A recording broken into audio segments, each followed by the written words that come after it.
2 British tourists told to leave India over Free Palestine stickers. Machado says Venezuelan elections could happen this year. Politico reports. Epstein files claim Gates sought STD treatment after sex with Russian girls. Billionaire denies allegation. India dismisses Epstein file claims, rejects allegation Modi sang and danced in Israel for US benefit. US SEC fraud case against Gautam Adani can proceed after procedural matter resolved. Indian authorities have ordered a British couple to leave the country after accusing them of placing pro-Palestinian stickers in a temple town in western India. Police said Louis Gabriel D. and Anushi Emma Christine violated the conditions of their tourist visas by engaging in political activity while visiting Pushkar, a popular destination in Rajasthan. Officials said a complaint was filed on January 21, alleging the pair pasted stickers reading Free Palestine and Boycott Israel at several locations in the town. Police said such actions breach visa rules, which prohibit foreign nationals from participating in political expression. Authorities cancelled the couple's visas under India's Immigration and Foreigners Act and instructed them to leave the country immediately. Police warned that violations of visa conditions could result in deportation and blacklisting. Pushkar is a well-known destination for Israeli tourists, particularly those visiting after completing military service. Local media report that around 2,000 Israeli visitors are currently in the town, many frequenting businesses linked to Chabad.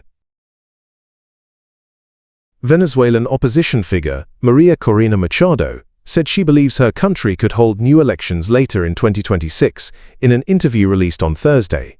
Her comments signal a possible path to restoring democratic processes after prolonged political turmoil.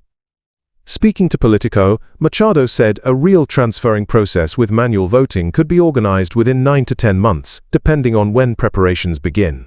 However, she noted no specific timeline has been agreed with international partners. Machado's party claims it won 70% of the vote in Venezuela's 2024 election, and she told the news outlet that she and her supporters have strong public backing. She also said parts of the military support a transition to democracy. Last month, Machado met with Donald Trump and spoke with U.S. officials and lawmakers following the U.S. capture of longtime leader Nicolas Maduro, although she said she has not yet discussed detailed election planning with Trump.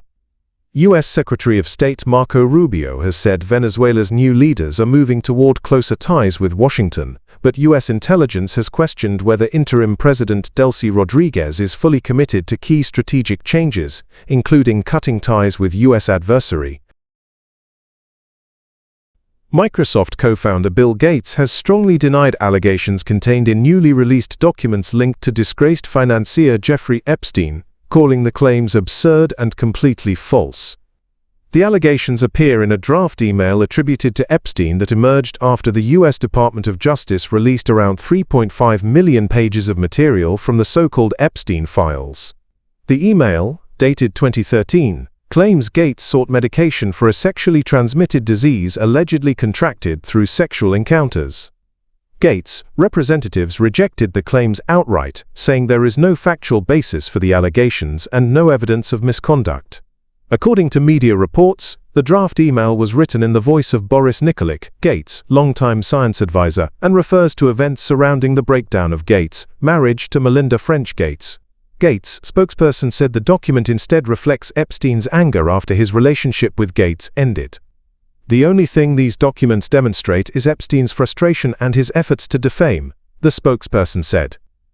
Gates has previously acknowledged that his association with Epstein was a serious mistake.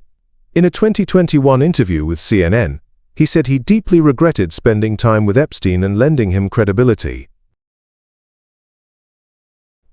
India has strongly rejected a reference to Prime Minister Narendra Modi found in newly released investigative files linked to convicted sex offender Jeffrey Epstein, calling it baseless and contemptible. The files were released last week by the U.S. Department of Justice, which made public around 3 million pages of material related to Epstein. The reference appears in a 2017 email attributed to Epstein, in which he made comments about Modi's official visit to Israel, Epstein claimed the Indian Prime Minister had acted for the benefit of the then US President, though no evidence was provided. India's External Affairs Ministry dismissed the remarks outright. Spokesman Randhir Jaiswal said the email contained nothing beyond a factual reference to Modi's July 2017 visit to Israel. He added that all other claims in the message were little more than trashy ruminations by a convicted criminal and should be treated with the utmost contempt. Indian officials stressed that the comments have no credibility and do not reflect any improper conduct by the Prime Minister. The U.S. Securities and Exchange Commission has cleared the way to formally serve Indian billionaire Gautam Adani with a civil fraud lawsuit, allowing the regulator's case to move forward. In a filing on Friday in a federal court in Brooklyn, the SEC said lawyers representing Adani and his nephew Sagar Adani have agreed to accept service of the legal papers. The agreement removes the need for the court to decide how the defendants should be formally notified. If approved by U.S. District Judge Nicholas Garafis, the Adanis will have 90 days to respond to the SEC's complaint, including the option to seek dismissal. The SEC charged Gautam and Sagar Adani in November 2024 with violating U.S. securities laws. The regulator alleges they were involved in a scheme to pay or promise hundreds of millions of dollars in bribes to Indian officials to benefit Adani Green Energy, where both men serve as executives and directors. Both defendants are based in India, and the SEC had previously said it faced difficulties serving them with legal documents.